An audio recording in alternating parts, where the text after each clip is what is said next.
Good morning, good afternoon, good evening, and a very pleasant night to you, my precious pack, and welcome back once more to Vega Conflict, and it's time for yet another vessel to go into the game, but this time it is our last vessel for Tier 11, and its name is the Hound.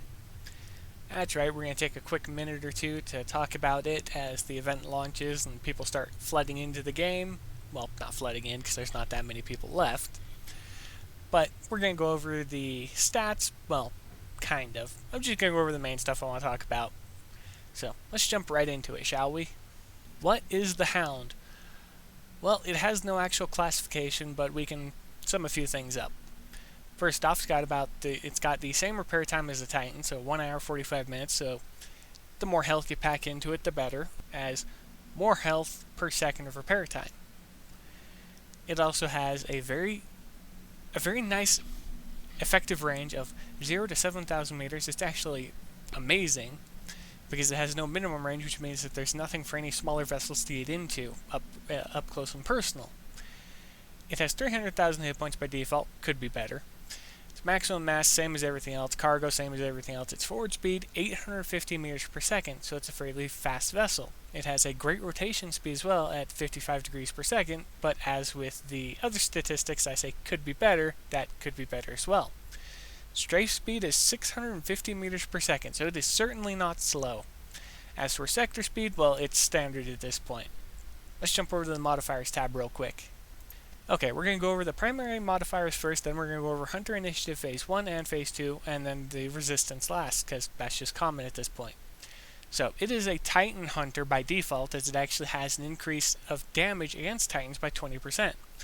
It's also a Spectre Hunter, because it does 50% more damage against them, and it is an Astral Barony Hunter, as it does 40% increased damage against them.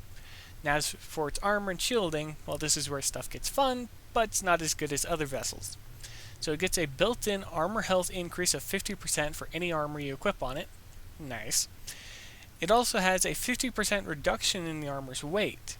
So again, go heavy with the armor and don't really feel all too bad because you get more and it weighs less. As for the shield mash, you have a 35% reduction.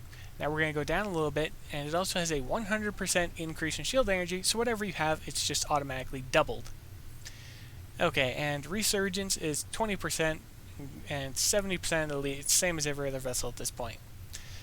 Okay, Shield Recharge 2% per second, but doesn't really matter because of what's right below it. That just literally obsoletes anything, so kind of pointless unless you're actively playing, but most of us just auto-farm because it's the easiest thing to do.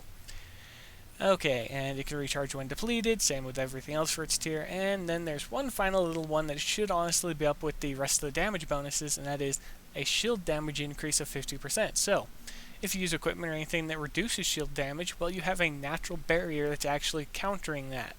A 50% barrier at that. Now, I can't think of any specials at the moment that reduce your shield damage by more than 50%, so you're always going to have, or most likely will have, a small increase of shield damage while you're taking and benefiting from other things.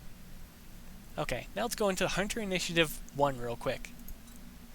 So, when an enemy vessel enters its fire arcs, it gains stasis resistance, increased forward speed of 10%, strafe speed 10%, and rotation speed 10%. So not bad. You got 850, so you get 85, you got 650, 65, and then 6 for the 55.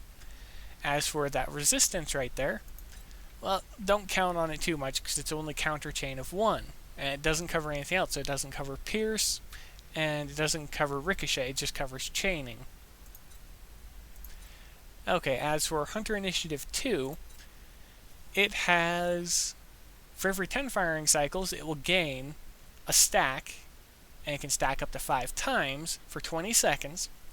It'll get weapon cooldown speed, so it'll fire faster. It'll get increased damage, and it'll get increased shield bypass. Well, actually, it'll get shield bypass. And level 1, that is 2% for the weapon cooldown, 5% for the damage per second boost, and 2% for the shield bypass. Not bad if you ask me. But as for everything, it could always be better. Now, let's take a quick look at the weapons. What we have is the Halberd Drive, and the last one that I can actually recall that is similar to it is back in Tier 8, and it was called the Volt Driver. Yeah, It's way down the list. On screen, you guys can't see anything, because right now it should be just a display of the weapon and wherever the thumbnail was.